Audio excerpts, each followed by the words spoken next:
Fala pessoal, sejam muito bem-vindos ao podcast Vida de Médico. Esse podcast é para trazer para você que quer levar a vida numa boa, um médico que tem vontade de entregar um conteúdo de alta qualidade para os seus pacientes, quer fazer a medicina do jeito que você quer ser bem remunerado pela medicina que você faz, mas você não quer abrir mão da sua qualidade de vida, você que não quer abrir mão da sua saúde, você que quer ter tempo de qualidade com a sua família, e eu quero te dizer que isso é possível. Isso é um projeto pessoal meu, eu sempre acreditei nessa oportunidade que a gente tem de ser muito bem sucedido na carreira, da gente fazer uma medicina de alto nível, entregar para a sociedade o que a gente acha certo, entregar para a sociedade o cuidado com o paciente do jeito que a gente acha certo, mas claro, sem deixar de lado os nossos valores que estão dentro do nosso coração, o jeito que a gente acha que a medicina tem que ser feita, mas também aliado aos nossos valores pessoais que vão entregar qualidade de vida e, claro, consequentemente, tempo de qualidade com a nossa família para a gente poder ter o lazer que a gente quer e, lógico, cuidar também da nossa saúde, que é o nosso bem mais importante. Como eu sempre falo, eu falo sobre a gente cuidar sempre da nossa saúde, da nossa família e do nosso trabalho. Eu priorizo muito essa ordem para a minha vida, essa é a ordem de prioridade que eu coloco para mim. A gente tem que cuidar primeiro da nossa saúde pessoal, tanto da nossa saúde orgânica quanto da nossa saúde mental também. E a gente vai falar muito sobre isso aqui. Em segundo ponto, a gente tem que cuidar da nossa família, estar presente, fazer as coisas que a gente gosta, ter tempo de lazer, curtir a vida, ser feliz todo dia. É uma bandeira que eu levanto que eu acho que é muito importante. E, claro, o trabalho que vai compor a nossa vida, tendo oportunidade de trazer subsídios para que isso tudo se torne verdade. Ninguém é feliz só na parte pessoal, o trabalho ele compõe a vida, ele é uma parte muito importante e a gente ser muito bom profissionalmente faz com que a gente tenha realmente condição de preencher as outras lacunas de uma forma estruturada. E para conseguir executar esse projeto de vida que eu tenho, é um projeto de vida pessoal meu, eu sempre tento encontrar pessoas ao longo da minha vida que pensam de maneira semelhante. Eu espero que você que está nos assistindo aqui entenda desses valores também, e isso possa ecoar para outras pessoas, que isso possa chegar em mais médicos que têm interesse de levar essa vida dessa maneira que eu estou falando. E a gente estruturou, eu e um grandíssimo amigo meu com valores muito parecidos, que está aqui comigo, a gente estruturou esse projeto, que é o Vida de Médico. É um projeto que vai mostrar para você que é possível ter equilíbrio entre a parte profissional, entre a parte pessoal e cuidar também da sua saúde. Então, hoje a gente vai conversar um pouquinho, eu e o Serginho, a gente vai bater um papo sobre isso. Primeiro eu vou me apresentar, daqui a pouquinho eu peço que o Serginho se apresente. Eu sou médico, eu sou oftalmologista, eu sou especialista em retina, tenho uma formação acadêmica, formal, até nível de pós-doutorado, que eu acho que isso é uma coisa essencial, mas não é tudo para a gente ser nem bom profissionalmente, mas nem muito menos para a gente ser feliz. A parte acadêmica ela vem para compor um pedaço da nossa vida e que, claro, é muito importante.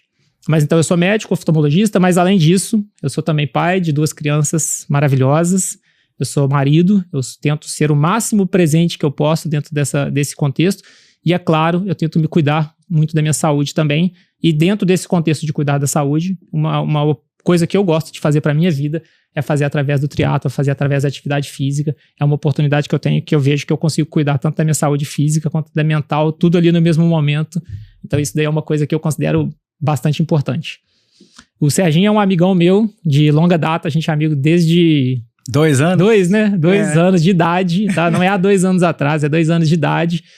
E ter essa oportunidade de estar com amigos, com pessoas que eu já conheço de muitos anos, que a gente já tem valores muito parecidos, que já se encaixaram, né? Assim, os valores que já se encaixam há muitos anos e a gente tem a oportunidade de conviver isso, trazendo sinergia de uma habilidade que eu tenho, com uma habilidade que é totalmente diferente, mas que tem sinergia total.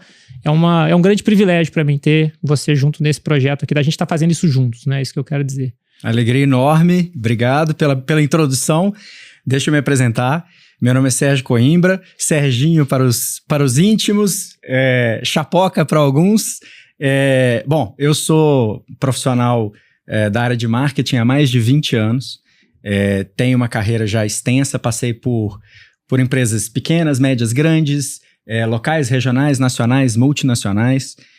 Vivi diversas experiências, como o Badaró falou, por um espectro muito diferente da medicina. E eu vou entrar um pouquinho nisso. Mas eu acho que, além dessa leitura de trabalho complementar, a gente compartilha muito da questão dos valores e muito da importância dessa ordem de saúde, família e trabalho.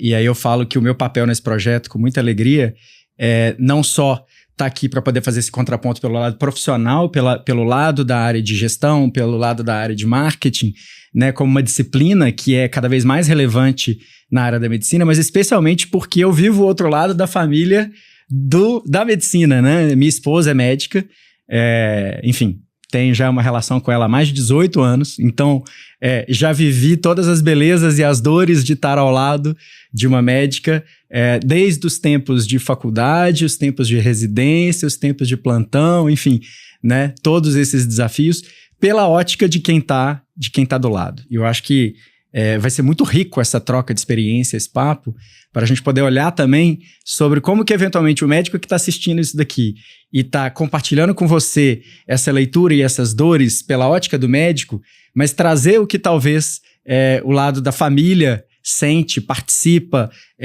e enxerga, ou que não enxerga, né, para poder enriquecer a discussão e trazer mais cor aqui pro debate. Então, muita alegria em fazer parte disso, acho que vai ser muito legal. Eu acho que essa sinergia vai ser muito bacana, porque vai ter o lado do Sérgio profissional de marketing, que vai ter muitos insights bacanas que para os médicos poderem prosperar mais na carreira. Assim espero. Exatamente. Vai ter também o insight do Sérgio, marido da médica. É isso. Que vai mostrar o lado diferente de visualização da medicina. Como uma pessoa que não é médica enxerga os afazeres que o médico leva para dentro de casa. Por exemplo, se o médico chega extremamente estressado em casa e chega cuspindo marimbondo, ou então ele chega super cansado e ausente, ou ele só quer saber de trabalhar, a gente consegue jogar um pouco o lado de quem não é da medicina. Jogar a luz pelo outro lado, exatamente, trazer isso. Essa é a ideia.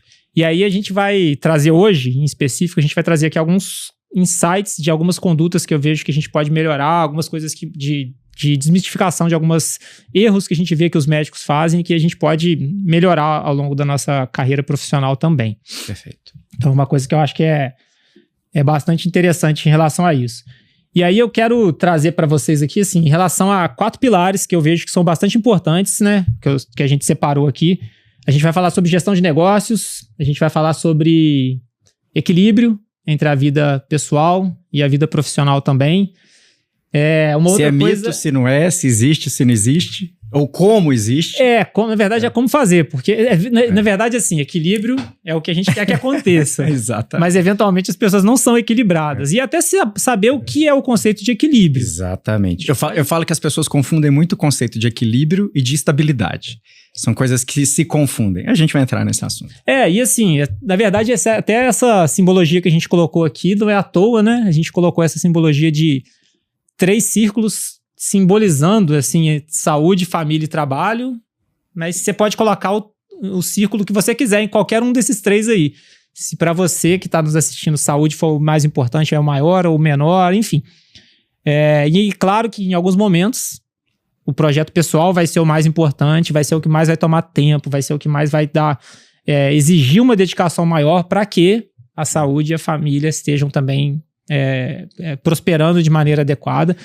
E eu acho que é isso, né? Assim, não é oba-oba o tempo inteiro, não é curtição, não é carpe diem, é trabalho sério, é trabalho duro, é trabalho de verdade, sabendo que esse trabalho de verdade vai gerar frutos e esses frutos têm que ser colhidos. A gente não só planta, a gente planta, colhe. No início da vida a gente só basicamente planta muito e colhe muito pouco. Depois de um tempo a vida começa a prosperar mais, as coisas começam a acontecer e aí a gente tem condição de colher uma quantidade que a gente possa, sem desfalcar aquele pomar ali. O pomar já está prosperando tanto que a gente consegue colher também. E eu acho que isso é super importante. A gente ter noção de que horas que a chave vira e que você não precisa ficar plantando só. Você não precisa só plantar. Você pode começar a colher umas frutas que não vai fazer falta naquele pomar ali, e a gente tá aqui para isso. A gente tá aqui nesse mundo exatamente para conseguir tirar essas frutas do pomar aí. Acho que tirar um pouco do peso também, de que os círculos nunca vão ser sempre iguais e nunca vão ser sempre perfeitos, né? Então sempre vai ter uma imperfeição, sempre vai ter uma interseção entre eles ali, acho que o que a gente vai buscar vai ser sempre isso. E aí, Sérgio, eu queria, pra gente pensar assim, em coisas que eu vejo no dia a dia, né? Eu como médico, coisas que eu já errei, e coisas que eu vejo que outros médicos erram com uma frequência muito alta, sabe? eu quero levantar assim, alguns pontos que eu acho que são interessantes. E, assim, quando a gente está falando aqui do nosso projeto, a gente está falando da parte profissional nos entregar subsídios claros, inclusive subsídios financeiros, para a gente poder ter tranquilidade nas outras áreas. E aí um erro que eu vejo que acontece muito comum é a questão de lidar com dinheiro. Lidar com dinheiro é uma questão estranha para médico, assim, porque socialmente todo mundo fala assim, médico ganha muito. Ganha muito. Eu acho que médicos ganham mais do que a média da população. Tá reclamando de barriga cheia. E como é que pode um médico não ter dinheiro para fazer o que quer, sendo que ele ganha tanto? E assim, eu concordo, médicos ganham mais do que a população, é uma profissão mais valorizada financeiramente pelo trabalho que executa, mas uma coisa que eu vejo que acontece com bastante frequência é médico que não tem controle sobre o que ganha, não tem noção do que é salário, porque a gente não tem salário, a maioria de nós, pelo menos parte pode ser fixa, mas uma boa parte é variável. E aí os médicos erram muito nessa gestão de dinheiro mesmo. Quanto que eu ganho quanto que eu ganho? Se você perguntar aqui para uma plateia de 100 pessoas, possivelmente 80 não sabem quanto ganham, não sabem quanto vai ganhar mês que vem, nem quanto ganhou mês passado. Isso é um negócio engraçado, que outro dia eu tava conversando com um amigo meu que é oftalmo, inclusive. E ele falou assim, cara, eu não sei se a minha clínica tá indo bem, eu sei que ela tá indo bem ou que ela tá indo mal, mas eu não sei exatamente quanto que eu ganho. Aquilo pra mim, cara, não entrou na minha cabeça de jeito nenhum. Eu falei assim, como é que você não sabe quanto que você ganha? E, né, eu acho que assim, me soa uma coisa mais comum do que deveria ser na medicina, né? É muito comum. Existe uma questão aqui, assim, jogando pelo nosso lado, assim, que existe uma questão que é assim, a gente não tem salário fixo. Sim. Pra maioria de nós, pelo menos. Então oscila. Tem meses que a gente ganha 3 vezes o que ganha no outro mês e tá tudo bem, porque existem meses dentro do meu calendário anual, eu já sei quais são os meses de maior pico de salário. Sazonalidade, Que são as sazonalidades, e naquele mês eu evito tirar férias, por exemplo. Eu não tiro férias no mês, que eu sei que eu tenho um faturamento sempre alto, recorrente, ano após ano. Eu sei que eu vou ganhar mais aquele mês. Então eu não saio da clínica. Por outro lado, fim de ano. Fim de ano é uma época que, pra mim, eu que sou oftalmologista, é uma época que me rende pouco. As cirurgias eletivas desaparecem a partir do dia 10 de dezembro ali, vão voltar só lá em janeiro. Então eu sei que é uma época ali que pra mim é boa, pra eu poder tirar meu momento de lazer, pra eu poder tirar férias. Então, assim, existem as sazonalidades. Beleza, isso é um ponto. Agora, o que eu acho estranho é a pessoa que não sabe quanto ganha. Que é isso que você tá falando, né? Não saber quanto ganha é diferente de saber que ganha variável. Exato. E assim, é claro que tem meses que vai ter um paciente que vai ter um ticket mais alto e, enfim, você vai... Enfim. Mas o que eu quero dizer, assim, tem médico que... uma dica que eu dou pra quem quer resolver esse problema, assim, esquece salário mensal. A gente não ganha salário mensal como médico. Eu tenho um salário anual. Meu ano tem que me dar tanto. Mas naquele ano, ele me dando tanto, no ano que vem eu vou ter uma projeção de carreira X, eu vou querer crescer tantos por cento, eu vou melhorar tanto. Aí eu tendo aquele salário anual, eu consigo ter uma noção se eu tô indo bem ou se eu tô indo mal. Porque você elimina a sazonalidade e você elimina um outro problema também, que pra mim foi revolucionário como médico. Assim, o dia que eu entendi que meu salário era anual, eu tirei férias em paz. Eu passei a tirar férias sem peso na consciência, sabe? Porque antes eu tirava férias curtas e ficava me consumindo, preocupado. Poxa, e mês que vem e tal. E depois que eu entendi que meu salário é anual, que aquela entrada de dinheiro não é recorrente, ela não é igual o ano inteiro e tal, e que o que acontecer durante um ano me satisfaz, mudou minha virada. Foi uma virada de chave, que eu pude curtir minhas férias em paz. Pois sabe? E aí como é que você fez essa virada de chave? E como é que você faz isso? Assim, é uma coisa que você faz em janeiro, você se prepara no final do ano, isso sempre foi assim? Isso é uma coisa que você descobriu há muito tempo? Como é que é isso? Eu descobri isso já tem bem uns 10 anos. Quando eu tive essa... Você já tinha clínica? Já tinha clínica. Aí eu comecei a entender a sazonalidade que tá totalmente fora do meu controle. Se eu tenho nessa época, quando eu comecei a clínica, eu tinha pouco paciente, normal. Um paciente impactava muito no faturamento da clínica. Um paciente particular tem uma capacidade de mudar o faturamento percentualmente de uma forma muito alta. Sim. E aí um mês que tinha lá 5 pacientes de valores de tratamentos caros, né, que eu quero dizer. Não é um paciente de consulta. Mas enfim, um paciente tem um potencial. Aí, a partir do momento que eu vi que poucos pacientes no mês ali tinham um impacto muito grande e aqueles pacientes desapareceram no mês seguinte, eu falei, não dá pra contar com isso. Eu não posso contar com esse paciente, porque não tá na minha mão se ele vai vir em mim ou não. Tá na minha mão aparecer para ele. Para eu ser visível, eu me posicionar como um bom médico, eu me posicionar como especialista na minha área. Isso tá na minha mão. Mas se o paciente vai ligar para marcar ou não tá no meu controle. Então eu controlei as estratégias que eu tinha, como controlar, e falei, a partir de agora o salário vai ser anual. A dívida que eu vou assumir, por exemplo, para crescimento da clínica, vai ser baseada no salário anual. As férias que eu vou tirar, eu vou gastar dinheiro baseado no salário anual. Não vai ser mais no salário mensal. Senão fica um fuzuê. Eu conheço médico que compra um bem, isso, gerente de banco que fala muito disso, né? Que tem médico que tá aí de BMW, de Volvo, de não sei o que, e não tem um centavo na conta. Compra o carro no empréstimo. Porque não consegue ter noção de quanto que ganha. Eu acho isso assim, na minha visão de prosperidade, você pagar juros sobre um bem não necessário é uma coisa que não faz sentido, pelo meu ponto de vista, sabe? Você ficar pagando juros por um banco, que são juros super caros, por um bem não essencial para sua vida e que não é um ativo, não faz sentido pro meu ponto de vista, entendeu? Eu esperaria adquirir um volume de dinheiro para depois adquirir aquele bem propriamente dito, enfim. Mas eu vejo que muito médico erra nisso, sabe? É nesse conceito básico de incoming mesmo, de quanto que vai entrar na conta, e aí assume uma dívida que não tem capacidade de sair logo na sequência, entendeu?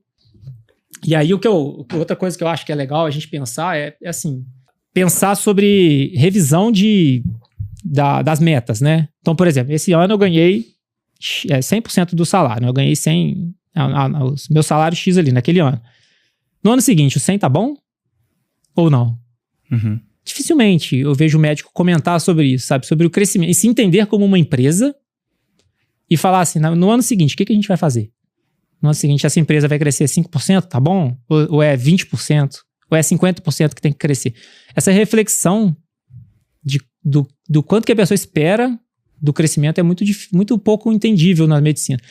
E eu acho que isso, para quem trabalha na parte empresarial, para quem vem de empresa grande, você fala assim, gente, em agosto a gente já tá planejando o que vai fazer com o orçamento do ano seguinte inteiro, né? Agosto do ano anterior. É por isso que eu tô perguntando, porque assim, em empresa, de um modo geral, mesmo empresas pequenas, startups, ou enfim, né, empresas menores, você já começa a preparar o ano seguinte no final do ano anterior. Por isso que eu te fiz a pergunta, né, como que você define o quanto que você pretende, né, de salário anual.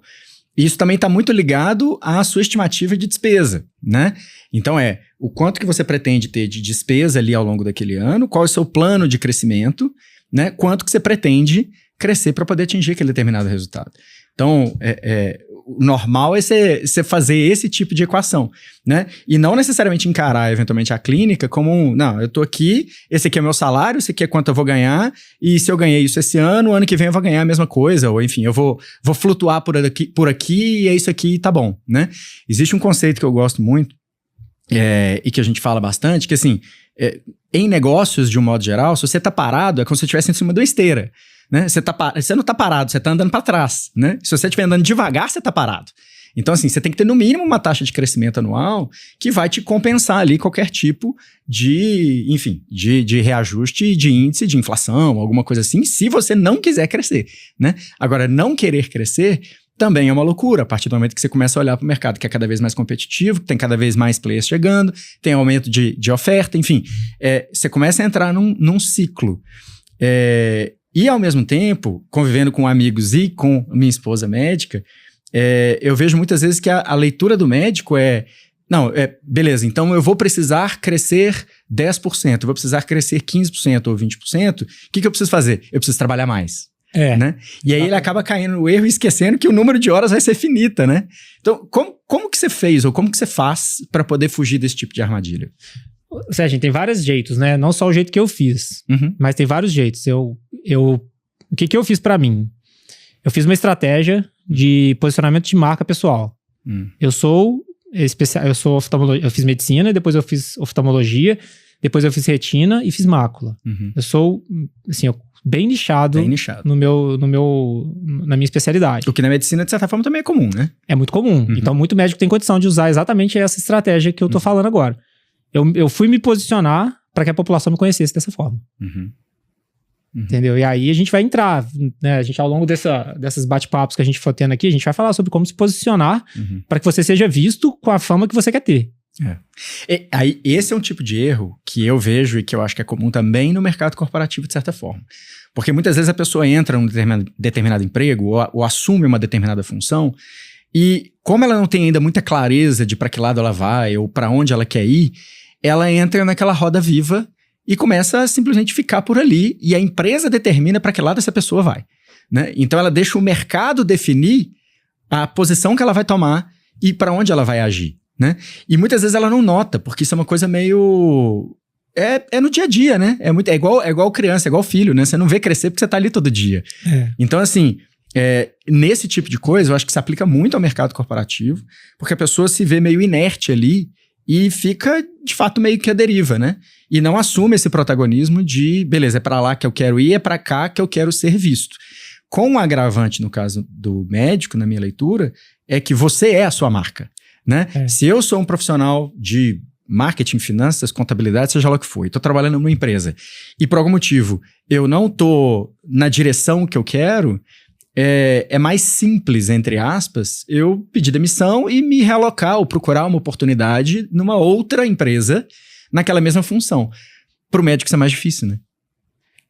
É mais difícil, demanda um pouco mais de coragem, né? E demanda uma outra coisa que eu acho que é você saber identificar onde você tem que ir. E a outra coisa também é que dói. Dói mudar de lugar. Sabe? Não é fácil você identificar que você tá fazendo um serviço bem mal feito, ver que aquele serviço tá ruim, vestir a carapuça de que não tá ruim, dar um passo para trás, diminuir seu salário, se diminuir, entre aspas, sabendo que daqui a pouco você vai conseguir chegar onde você quer. Esse passo não é simples de ser feito, primeiro pela correria do dia a dia, segundo porque a gente precisa do dinheiro, e terceiro porque às vezes a pessoa não entende onde que ela vai chegar exatamente se ela tomar esse movimento, ou não sabe como fazer para fazer esse movimento de uma forma efetiva, sabe? Então não é uma coisa muito simples, não. Mas assim, voltando a falar do que eu acho que é legal da gente, do que eu fiz pra mim, de que eu acho que é legal também, é ter planejamento, gente. Eu não vejo nada de errado numa pessoa que quer atender consulta barata. Eu não vejo nada de errado numa pessoa que quer ser extremamente high ticket. Você só tem que saber onde você se posicionar e jogar o jogo que você precisa jogar naquele mercado que você está se direcionando. Por exemplo, uma clínica que é atendimento de consultas muito baratas, ela tem que ter muito lugar para sentar. Básico, assim, uma coisa muito simples, ela tem que ter muito lugar para sentar. Você não pode ter uma cadeira extremamente acolchoada, grande, ampla. Não vai funcionar naquele mercado ali. Inclusive, o paciente ele não vai se entender pertencendo àquele lugar ali. O paciente não pertence, ele não se identifica com aquele lugar. Então começa desde a arquitetura da clínica. Por outro lado, você pega uma clínica que é extremamente high-ticket, bota um monte de longarina lá, não cabe naquele ambiente. Então assim, você saber qual é a regra do jogo que você está jogando é essencial. Às vezes eu vejo clínicas extremamente bem montadas, bonitas, aquela clima de sala, parece sala de casa, né, que tá super na moda. Parece lobby de hotel, né? Lobby de hotel, exatamente. Aí você vai ver o paciente não se identifica lá dentro, porque ele não tá compatível com aquilo ali. E uma clínica que às vezes tem um custo operacional extremamente alto para uma receita que não é compatível com aquilo. E aí gera um descompasso. Eu acho assim, você tem que saber qual é o mercado que você quer atingir, entender quais são as leis daquele mercado e saber o que você entrega de diferente do que já existe melhor. O que você entrega melhor do que o que o mercado já tem para você conseguir se posicionar diferente. Eu acho que isso já é um ótimo inicial, sabe? Onde uma pessoa já consegue entregar. A gente vê hoje em dia todo mundo fazendo as coisas muito iguais, né? Pega o Instagram de médico e tudo é social media que faz, aquelas fotos totalmente genéricas, que não tem nada. Ou então, ou até quando o médico aparece também, aquele conteúdo que o médico tá falando um negócio que não fala nada. Eu brinco, é conteúdo de plástico. É o médico de plástico. Exatamente, né? É um conteúdo que se você pegar um médico daqui ou um médico de outro contexto totalmente diferente, sai com a mesma cara. E isso perde muito. Acho que a gente perde muita oportunidade de fazer essa conexão, né? Então, assim, mostra a cara lá. Entender que se você é um médico de Instagram, se você é um médico de Google, se você é um médico de YouTube, se você é um médico de olho no olho e não quer rede social, também tá tudo bem.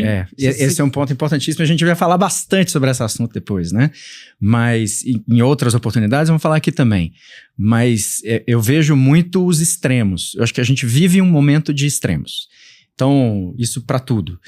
E eu conversando com muitos médicos, vejo muitos falando assim, pô, mas eu tenho que ir agora, a regra agora é Instagram, eu tenho que ir pra rede social, eu tenho que ser blogueirinho, eu tenho que ser médico blogueiro, eu tenho que dar cara a tapa e etc. Assim, cara, tem e não tem. Se você não é essa pessoa, você pode e deve se posicionar no digital, mas você pode fazer isso de uma forma diferente. Você não precisa virar o blogueirinho, você não precisa vestir a embalagem de plástico, né? Você consegue ser você mesmo e transmitir os seus valores ali. O que eu vejo que muita gente se perde é que a rede social nada mais é do que um canal de comunicação e comunicação de modo geral, meios de comunicação sempre foram um megafone, né? É um ambiente onde você vai lá para colocar a sua voz, colocar a sua identidade. A partir do momento que você começa a vestir uma carapuça, vestir um personagem que não é você, tá tudo errado. Então, assim, a primeira regra é seja você mesmo. E se você não vai se identificar naquele ambiente, é o que você estava comentando, assim, tenha um site organizado, bem estruturado, se posicione no Google para poder ter ali as reviews, o acompanhamento, as informações da sua clínica, porque hoje as pessoas vão procurar informação sobre você no digital, isso é fato. Como você vai se posicionar, se expor, colocar a sua cara, a sua identidade, aí você vai precisar trabalhar. Uma coisa que eu escuto muito também por ter essa bagagem de marketing, ter muitos amigos médicos, a turma pergunta, o que eu faço? E agora? Como é que é? E assim, se você tem um recado para você médico que está nos ouvindo, se você tem uma agência, se você tem um profissional de marketing que te ajuda e que está te forçando a ser alguém que você não é, corre. Primeiro escuta, porque na verdade, de fato, você vai precisar dar a sua voz, dar a sua identidade, então não adianta achar que pura e simplesmente colocar texto vai ser o suficiente para poder te expor, porque aquilo não vai colocar a sua identidade ali, mas se a pessoa está falando para você ser uma pessoa que você não é, para poder exibir uma vida que você não quer exibir, não faça, porque é o primeiro passo para dar errado. Né? Eu até eu concordo com tudo que você falou, com tudo. Eu até entendo... Não, não tem mais, não. É só um adendo. Uhum. Eu até, assim, tem gente que não quer se expor de jeito nenhum. Certo. Conviva com o resultado das ações. Perfeito. Saiba a consequência de não estar ali. Então, eu conheço médicos extremamente bem-sucedidos que têm zero exposição, porque o boca a boca é muito bom. Os pacientes já falam muito bem dele, ele já tem a agenda cheia, ele não quer mudar o estilo de vida. Claro que esse aí tá tudo bem. Mas saiba que se esse mesmo tivesse se ele tivesse ali a chavinha do marketing ligada, pelo menos a ignição dela girando ali, ia ser muito maior, ia explodir. Mas saiba as consequências dos atos, né? É o que a gente fala, assim, tem certo e tem errado? Até tem. Mas, no final das contas, são estratégias e são cenários. O principal, que é o que a gente está falando aqui, se posicione. Saiba o seu posicionamento e os benefícios e os malefícios do posicionamento que você escolheu. Se você escolheu se expor, você vai colher os benefícios de que, a partir do momento em que a sua comunidade for buscar por alguém da sua especialidade, ela vai te encontrar. Ao mesmo tempo, você vai estar exposto à opinião alheia e vai estar exposto a, enfim, essa visibilidade que eventualmente pode ser incômoda para muito médico, porque não foi para isso que vocês fizeram faculdade. Beleza. Se você escolhe se posicionar no boca a boca, maravilhoso. Mas saiba que você vai ter uma concorrência que vai estar prospectando, que vai estar atuando, e saiba que os clientes, de certa forma, também podem estar procurando por isso. Se você é um profissional extremamente conceituado, com a sua imagem já consolidada, com esse posicionamento já consolidado, sua imagem já está feita, né? Então, não precisa... Saiba do risco, mas tudo bem, seu posicionamento está claro. Né? Exatamente. Então, enfim, essa parte de gestão, eu acho que é uma coisa importante, tanto de gestão da carreira, gestão de dinheiro, gestão da marca pessoal, a gente vai sempre falando, a gente vai falar muito, hoje é mais uma introdução sobre tudo que a gente vai conversar aqui, né? Uhum. Então, assim, a gente ainda vai falar muito muito aprofundado, inclusive, sobre estratégias de como crescer, estratégias de como executar isso tudo que a gente está falando. Uhum. Você, com a sua bagagem toda de marketing, já vai trazer muitos insights do que dá certo, o que dá errado, de acordo com o cenário, e cada um de nós identificar onde a gente se encaixa. Como eu estava falando, tem médico que é TikToker, tem médico que é YouTuber, tem médico que é analógico, e tá tudo bem ser qualquer um deles. O que importa é você saber quais são as suas escolhas e saber os resultados dessas coisas, o que vai acontecer, para não ter decepção e não ficar reclamando que o do outro lado tá acontecendo tal coisa. Exato. Boa ou ruim do outro lado de lá. E a gente saber. Deixa eu só abrir um parênteses rapidinho aqui, a gente vai mergulhar nisso. Mas acho que tem um ponto que é importante, que muitas vezes as pessoas entendem marketing como propaganda, ou entendem marketing como rede social. Marketing vai muito além disso.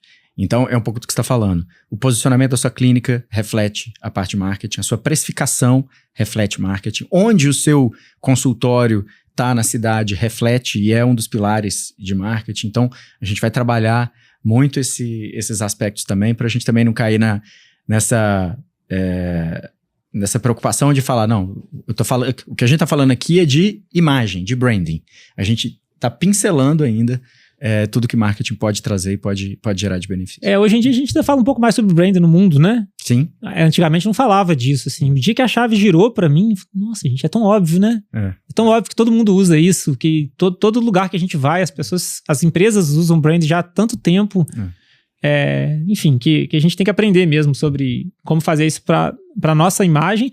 E isso serve até para o aspecto pessoal, né? Sim. Assim, a gente faz branding dentro de casa, a gente tem gestão de imagem, de gestão de diálogos dentro de casa mesmo. A gente se vende dentro de casa, a gente saber vender é uma coisa importante. Enfim, a gente vai falar muito sobre isso. E todos esses cenários, eles servem para a parte trabalho, mas se você girar a face ali, você vai conseguir aplicar também nos relacionamentos pessoais, e isso vai gerar frutos também na parte pessoal de uma forma bem significativa também. E aí, Serginho, uma outra coisa que eu queria ver contigo é o seguinte: a gente fala, um erro que eu vejo acontecer, né, que seria um segundo ponto que eu queria tocar aqui com vocês hoje, é a gente falar sobre parte de relacionamento pessoal mesmo, inclusive interno, né, a gente falar sobre sobrecarga de trabalho, sabe? Eu vejo médico errando muito na questão do autocuidado, na questão de achar que não tem outro caminho, ou achar que precisa muito daquilo, de pegar pesado na medicina, esquece às vezes de se cuidar. E assim, uma coisa que eu falo, que eu aprendi isso há mais tempo, é que assim, quem não se cuida não consegue cuidar do próximo, né? Mas assim, um erro parece ridículo, assim, uma coisa muito boba. Eu vejo às vezes cardiologista fumando. Você fala, gente, não faz sentido. Uhum. Você iria no personal que é extremamente fora do contexto daquele objetivo que você quer? Por exemplo, digamos que uma pessoa vai na academia pela parte estética. Chega na academia e tem um personal que não é nada compatível com daquele objetivo que você quer. É lógico que ele pode ser bom. Uhum. É lógico, né? O Filipão não sabe jogar futebol, o Tite não sabe jogar futebol mais, e eles são bons técnicos, tudo bem. Mas se você tem uma pessoa que se você se identifica, a probabilidade é muito maior. E às vezes eu vejo médico que anda na contramão do que fala. Médico que fala assim, não, você tem que se cuidar, você tem que tomar o remédio X, você tem que fazer... o meu tratamento que eu tô te prescrevendo é esse tratamento aqui. Você vai tomar um comprimido a cada 8 horas durante 30 dias. E o paciente não usa aquele comprimido. Aí você chega... Aí o médico, quando o paciente volta no retorno, eu sempre pergunto, né? E aí, fulano, você tomou o remédio? Aí o paciente fala, não, doutor, também não. Por quê? Porque eu não quis. Por quê? Por que você não quis? Porque eu não tava com vontade, porque eu achei que não precisava, porque eu achei que eu entendia. Porque eu achei que era muito com miligrama. Eu escuto essa às vezes. Eu achei que era muito miligrama. Poxa, doutor, 700 miligramas? Não, 700 é forte, eu tomo só até 200. Então eu só tomo meio comprimido. E aí eu acho, assim, a gente como médico olha pra isso e fala, nossa, que ridículo, né? Poxa, eu estudei pra isso, eu prescrevi um tratamento, eu sei como que funciona, e vem um cara que é o que realmente precisa daquele tratamento e não faz o que eu tô falando, e acha que vai ter o resultado. E aí, por que eu falo isso? Porque às vezes o médico faz a mesma coisa. Achando assim, não, eu vou cuidar da minha saúde, eu vou me cuidar. E, como que você vai se cuidar? A hora que der. Eu vou me cuidar como? Eu vou na academia ali, dar uma giradinha na perna. Vou pagar a academia, às vezes. Ele nem vai na academia, às vezes só paga, né? Aí eu vou pagar a academia, eu vou lá ficar girando a perna na bicicleta. Não vai, gente, não vai se cuidar. Sua saúde física não vai ficar boa, sua saúde mental não vai ficar boa. Existe uma periodicidade que a gente tem que fazer atividade física pra gente ter liberação de hormônios relacionados ao bem-estar, ao fortalecimento muscular. A gente tem essa questão orgânica que a gente tem que cuidar da gente também. Não adianta nada um médico que sabe o que tem que ser feito pra vida dos outros, mas não usa pra si próprio. Né? Eu acho que esse entendimento de que a gente também tem que fazer o que tem que ser feito. É muito importante. É engraçado, né? Por exemplo, eu falo muito com a minha esposa que ela se preocupa naturalmente muito com o trabalho, ela se preocupa muito com os filhos, ela se preocupa muito com a família. E às vezes eu viro pra ela e falo assim, isso aqui é igual máscara de oxigênio de avião, assim. Primeiro você coloca em você pra você poder cuidar dos outros depois, né? Não adianta nada ela querer cuidar de tudo se ela não vai cuidar dela mesma, né? E eu acho que esse ponto que você traz é muito bom, e eu acho que faz uma analogia muito boa, porque assim, o médico sabe a prescrição e sabe a posologia e ele sabe o que precisa ser feito para cumprir o tratamento de um paciente, para aquela pessoa atingir aquele determinado resultado. Ele sabe, né? Não adianta a gente falar que o médico não sabe o que ele precisa para poder cuidar da própria saúde, né? E muitas vezes ele negligencia isso, né? Então é curioso, ou então entra nesse esquema que você está falando, tipo, eu preciso diminuir bebida.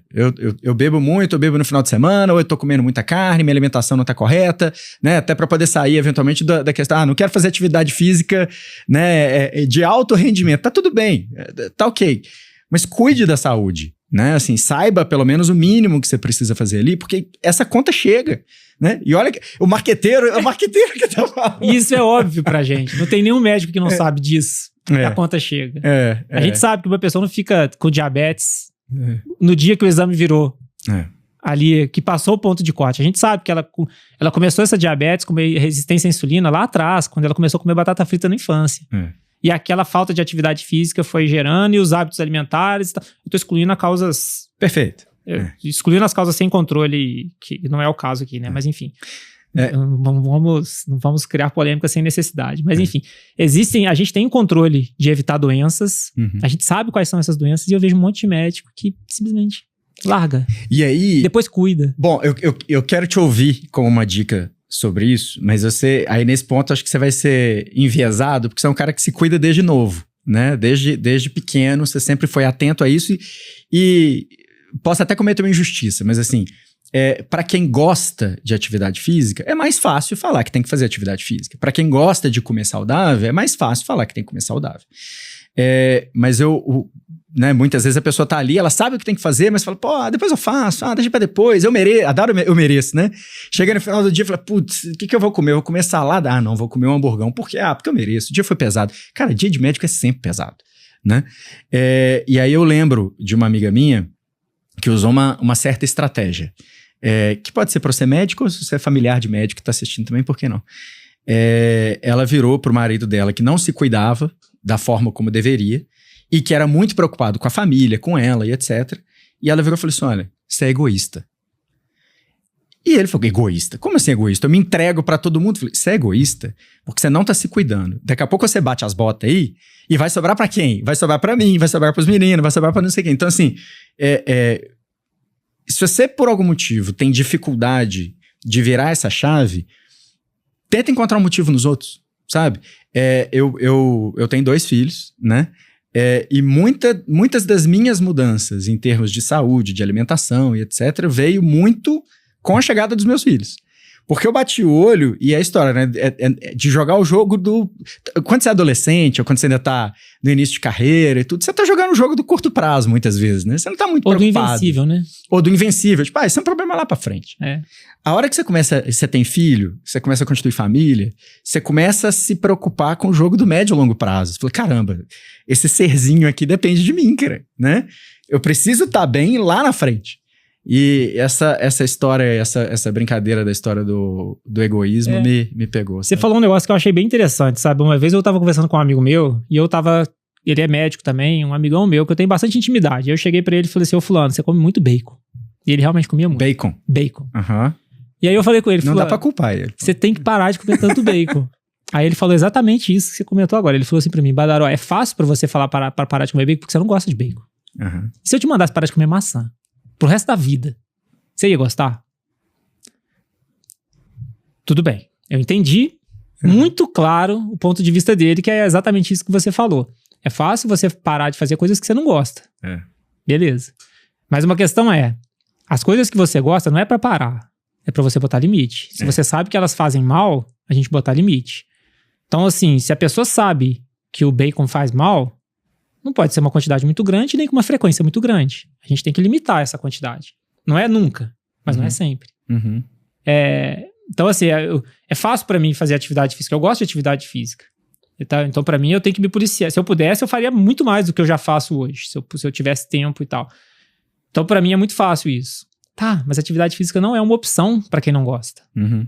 Não pode ser uma opção. Você pode ter a opção de fazer o suficiente para a saúde, ou você pode fazer daquilo um pouco mais, onde vai entrar também nas suas atividades de lazer. Mas não fazer não pode ser uma opção. Ou no limite, ache uma atividade física que te dê prazer, né? Exatamente. E se não tiver nenhuma, você vai fazer por obrigação. Tem que fazer por obrigação. Esse é o meu ponto de vista. Eu odeio atividade física. Beleza, faz, porque senão você vai ter um problema de saúde. E usa como remédio. Entendeu? Aí pra mim não serve como, digamos que a pessoa fale, pra mim não serve como lazer. Tudo bem, use o seu lazer em outro lugar. A atividade física é obrigatória. Aumenta a expectativa de vida, faz com que você tenha uma melhor qualidade de vida, você esteja presente com seus filhos, com seus pais e tal, você vai estar presente. É isso, vai ter um bem-estar, vai ser muito mais produtivo em termos de trabalho, vai produzir muito mais dinheiro, você vai ser muito mais produtivo financeiramente, vai tratar melhor da sua família, vai desestressar. Então, assim, faça pelo menos pela saúde. A parte do lazer, você escolhe se quer fazer ou não. É um bom combustível. Exatamente. E aí essa questão de negligência acontece demais, né? Essa negligência mesmo de autocuidado. E uma outra coisa que eu acho que é interessante é que às vezes a pessoa fala assim, eu não tenho tempo. Pois é, isso que eu ia te perguntar. Se você tivesse, de fato, médico de um modo geral, não tem tempo. Não. Né? Tudo bem que tempo é uma questão de prioridade, mas não vamos entrar nessa discussão aqui agora. Que dica que você dá para quem não gosta de atividade física, para quem acredita e de fato não tem tempo porque está trabalhando muito? Como que ele faz para encaixar isso no dia a dia dele? A primeira dica que eu falo é essa que você acabou de comentar, é falar assim, qual é a atividade física que eu aceito fazer? Se a pessoa não gosta, pega pelo menos a que você aceita. E segundo, escolhe um horário que seja propício e ele tem que ser um horário inegociável. Aquele horário é o horário de eu não fazer mais nada, não vou arrumar compromisso, eu não vou aceitar encaixe de paciente, eu não vou pegar um plantão que pega nesse dia, eu não vou marcar de sair com os filhos nesse horário. Esse horário é o horário da atividade física. Tem que ser assim, tem que ser com obrigação. Para quem não tem gosto, tem que ser obrigação. Para algumas pessoas funciona, por exemplo, pegar o início do dia. Horários no início do dia, o trabalho que for o excesso, às vezes pega o final do dia, né? A gente vai ficando até mais tarde. Mas o horário de começar... Você tem menos imprevisto de manhã cedo, né? Você tem a luta pra sair da cama, mas uma vez que você saiu... É entrar nessa rotina de ser a pessoa que começa o dia já fazendo atividade física e vem com aquele negócio, já tá pago. Eu nem gosto tanto dessa expressão porque não tem que pagar. Eu acho que pode ser prazeroso. Mas enfim, eu acho que pode começar por aí, sabe? Começar no início do dia, inventa a atividade que você quiser, com a distração que você precisar para se convencer a ir lá. Seja uma música, seja uma companhia de uma pessoa que você gosta de conversar, seja às vezes... estudar, bota um audiobook, vai ouvir um podcast, né? Vai ouvir fazer alguma coisa. Um Vida de Médico, vai escutar o que você quiser, vai encontrar com um amigo, liga para sua mãe, leva ela para caminhar, faz o que você quiser, mas alguma coisa tem que inventar. Assim, inventa uma atividade que seja prazerosa ali para conseguir fazer. Legal. Acho que é por aí, sabe? Uma outra coisa que eu acho que vale a pena a gente falar é sobre... Desculpa, né? Sobre melhorar... Aumento de produtividade, né? Propriamente dito, eu acho que é uma coisa muito importante. Eu vejo que muito médico, até hoje, não sabe lidar com as inovações que existem na medicina, né? O que eu quero dizer com isso? A gente estava comentando agora há pouco uma grande inovação que é estar presente em internet, né? Eu lembro quando surgiram os blogs da medicina, eu vi os blogs da medicina nascerem. Quem se ligou naquilo ali, estourou muito. Depois virou lugar comum. Depois virou lugar zero até a esquerda, né? Hoje em dia blogs de medicina são muito pouco explorados. Muito pouco, talvez nem tanto. Assim, eles são menos explorados. Já tiveram seu momento de auge. Exatamente. Acho que ainda tem seu lugar, mas tiveram um momento de auge muito grande ali em 2010, por ali, né? Mais ou menos ali. Teve um momento muito importante. Depois aquilo acabou virando e foi sendo incorporado dentro dessas redes sociais que a gente vê e tudo. E a coisa é fluida, né? Assim, eu vejo que às vezes o médico não entende que o posicionamento é fluido, que as coisas são fluidas, que as estratégias tanto de posicionamento quanto as estratégias de trabalho são fluidas. A gente não é mais a época de escrever em prontuário de papel hoje em dia, sabe? Que eu sou revoltado com a baixa produtividade que um prontuário de papel entrega para as pessoas. Assim, eu vejo que é uma... Eu tenho vários pontos, a gente pode fazer 10 podcasts sobre isso, que eu vou ter coisa para falar mal de prontuário de papel. Eu sou um grande defensor de prontuário eletrônico. E por vários motivos. E um deles é que eu acho que a gente tem que entender que hoje em dia a gente vive num mundo de eficiência com a tecnologia. A gente não pode ser... quando eu falo de eficiência de tecnologia, é a oportunidade que a gente tem de produzir mais trabalhando de forma... trabalhando talvez a mesma quantidade, mas produzindo muito mais, entregando mais resultado para aquelas pessoas que estão querendo agendar consulta com você, que você está preenchendo papel e não está tendo tempo de atender o fulano que está do lado de fora. E entender que essa produtividade faz com que a gente tenha mais tempo de qualidade para poder ter o horário da atividade física que você não teve antes e o horário para você estar presente com a sua família que você não teve antes. Então, o médico entender sobre a fluidez das coisas que estão acontecendo, ver quais são as inovações. Acho que esse que é o ponto que eu quero tocar. Ver quais são as inovações que estão realmente importantes naquele momento para conseguir implementar aquelas inovações que aumentam a produtividade, melhoram o posicionamento, entregam mais resultado e aí você vai ter mais tempo para fazer as coisas que você gosta. Isso é engraçado, né? Porque assim, no meu mercado, de modo geral, ele é movido à inovação, né? Comunicação, marketing, tecnologia, de modo geral, vive disso. Então, na verdade, são os early adopters, né? A galera tá lá na frente consumindo coisa que nem vai virar tópico, mas está experimentando para poder testar. Inclusive, um dos... Eu convivi muito tempo com a Meta, com o Facebook, com o Google, etc. Um dos mantras que o Facebook tinha era move fast and break things. Então, assim, cara, testa rápido. Fail fast, fail often. Então, assim, vai, faz, testa, funciona e corre. E aí, quando eu olho para o mercado de medicina, conversando com esses amigos e vendo ali dentro da minha própria casa, eu vejo médicos que tentam adotar as coisas muito na ponta.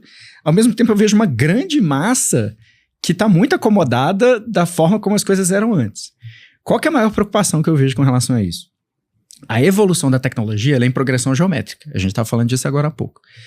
A tecnologia evoluiu da geração dos meus pais, dos nossos pais, para a nossa, numa velocidade que é menor do que a velocidade que ela vem crescendo nossa para os nossos filhos. Né? Se você pensar num mundo... Meu pai viveu grande parte da carreira dele num mundo sem internet, com uma internet muito primária. Né? Hoje é inconcebível você pensar um mundo desse jeito. Comunicação, então, nem se fala. Eu brinco que em vários momentos da minha carreira, eu falava, cara, eu vou rasgar meu diploma, porque assim, a parte técnica que eu aprendi na faculdade... técnica de tecnologia, rasga e joga fora, assim. Pra você ter uma ideia, eu fiz faculdade na época que a maior tecnologia que tinha era o Palm Top. Então, assim... Palm Top, eu acho que ninguém vai conhecer isso aqui. Ninguém abaixo dos 38 anos de idade conhece. Mas, por incrível que pareça, muito médico tinha, né? Eu ficava usando ali com a canetinha e tal. Eu tinha um Palm Top. Mas, assim, não existia smartphone quando eu saí da faculdade. Pensa comunicação sem smartphone, não existe. Agora, essa evolução, ela tá no mundo. Né? Assim, é uma coisa que na hora que você olha para dentro de um consultório, é inconcebível você pensar que a pessoa tá gastando o tempo dela, que custa caro, preenchendo o papelzinho à mão. E aqui eu tô falando, assim, você não precisa ir para a crista da onda, você não precisa se preocupar em estar na tecnologia de ponta e tal. Se você tiver ótimo, se você tiver aptidão, se você tiver gosto por inteligência artificial, que agora vai aumentar essa rampa ainda mais, se você tiver interesse por esse tipo de coisa, é maravilhoso. Agora, não dá para você viver como se vivia há 20 anos atrás. Né? Assim, num ambiente onde você fala de competitividade, e aí olhando pela perspectiva de quem está de fora da medicina, e que olha para a medicina, e muitas vezes os médicos às vezes não entendem ou ficam bravos com isso, que a gente fala assim, pô, você está num ambiente privilegiado, o médico ganha muito mais do que a média e tudo. Falo, não, mas a concorrência está aumentando, a medicina está ficando difícil. Tá mesmo. A quantidade de médicos que estão entrando no mercado, não vou nem entrar no mérito de nível de qualidade ou etc. Falando a competição, ela está aumentando. Essa competição vem com um olhar para a tecnologia que aumenta a produtividade, que é o que você está falando.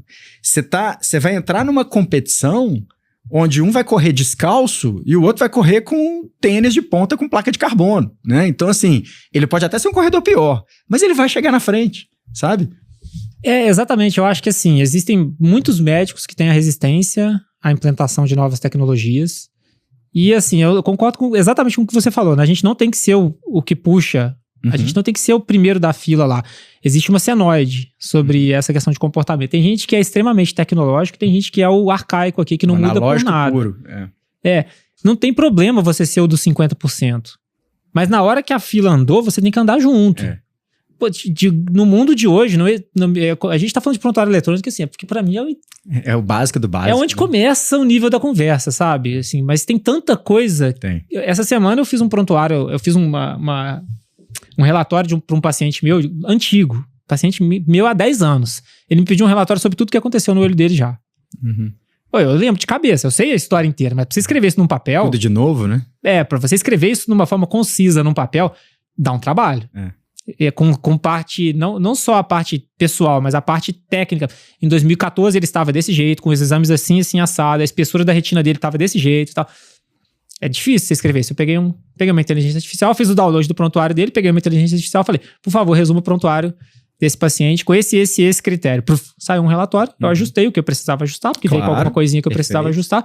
Em coisa de 5 minutos eu produzi o relatório dele, que eu acho que ia me dar um trabalho absurdo se eu tivesse que fazer de outro jeito.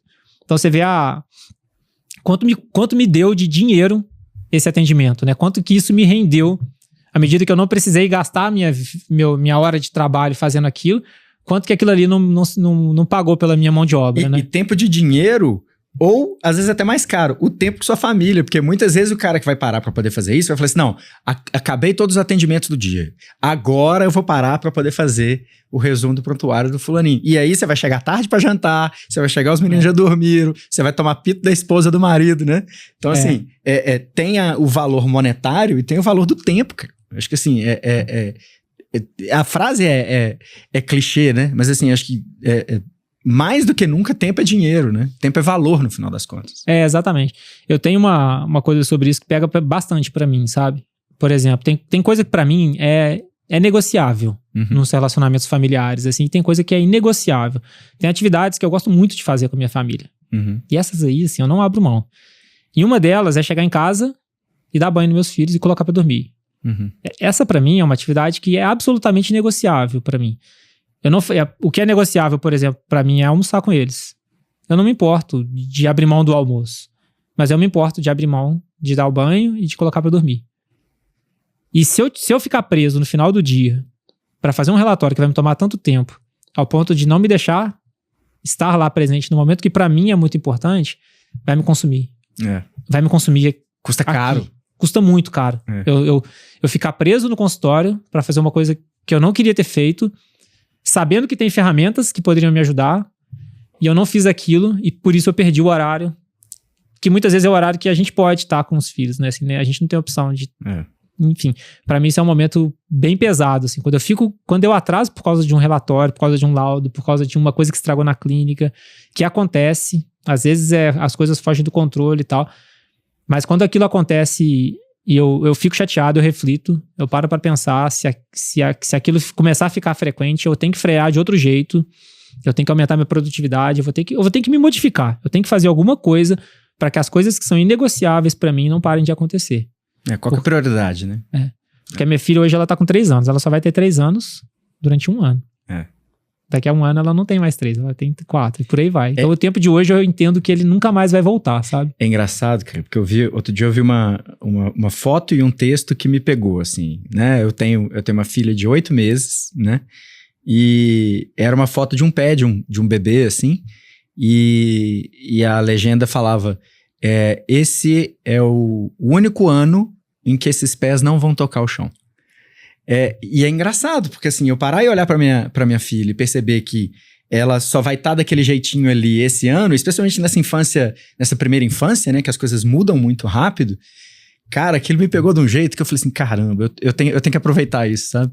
Eu já tive esse insight por causa exatamente do contexto do bebê, que é muito nítido, né, assim, em coisa de uma semana, muito literal. a chave... Mas assim, ela só vai ter 3 anos e 10 dias, naquele dia. Ela só vai ter 3 anos e meio naquele dia. O tempo não volta, sabe? O tempo não vai voltar, assim, a idade dela não vai voltar. Você só vai ter a sua idade aquele dia não volta nunca mais. Então, assim, é lógico que a gente não vai abrir mão, a gente não vai chutar a clínica, não é nada disso. Muito pelo contrário. A gente não é bom vivant. Eu acredito muito no trabalho árduo, eu acredito muito que o trabalho sério, dedicado, com consistência, é o que é a chave para a gente ter frutos no longo prazo. E esses frutos no longo prazo dão subsídio para a gente poder estar presente nos momentos inegociáveis. Eu acho que tem um ponto importante, né, e bem interessante que você costuma comentar também, que não é ou, é e, né? Então, não é que você vai ficar no trabalho ou com a família. É que você vai ficar no trabalho e com a família. É fácil? Não. É simples? Talvez seja. O ponto é justamente como organizar essa vida e passa por organizar essa vida, especialmente no trabalho, para que você consiga conciliar e ter tempo para poder gastar com aquilo que mais importa. Né? Exatamente. Eu acho que a gente pode fechar por aqui. Boa. O que eu quero mostrar para todas as pessoas é que a gente consegue. Existem subsídios e assim, nós médicos não estamos sozinhos para isso. Assim, tem muito médico que consegue fazer esse equilíbrio. A gente tem condição de ser feliz e ser extremamente produtivo, de ser presente nas coisas que nos importam, abrir mão de coisas que não nos importam de coração, assim, deixar passar coisas que não nos importam, saber quais são as prioridades. E eu acho que essa reflexão, ela é uma reflexão que a gente tem sempre que parar para pensar. Não tocar a vida no automático e parar para pensar se o que você está fazendo é realmente o que completa os seus valores pessoais. Isso é muito pessoal, mas existem sim formas de a gente ser feliz e ser extremamente produtivo. Quem se entende, quem está assistindo a gente, que se entende nesse perfil, aqui a gente vai falar muito sobre isso. E a gente quer criar exatamente esse grupo de pessoas mesmo que tem esses valores fortes, os valores familiares, os valores pessoais, os valores do que sai daqui, e saber que a nossa produtividade de trabalho não é inimiga disso. Muito pelo contrário, elas são cinéticas. Tá? Então, vocês estão no lugar certo. Encaminhe esse podcast para algum amigo seu que precisa receber essas dicas, seguir esse projeto e fazer parte desse contexto que a gente está fazendo aqui. Obrigado, Serginho. Valeu. Obrigado você que assistiu a gente. E a gente se vê no próximo podcast Vida de Médico. Um abraço, gente. Até mais.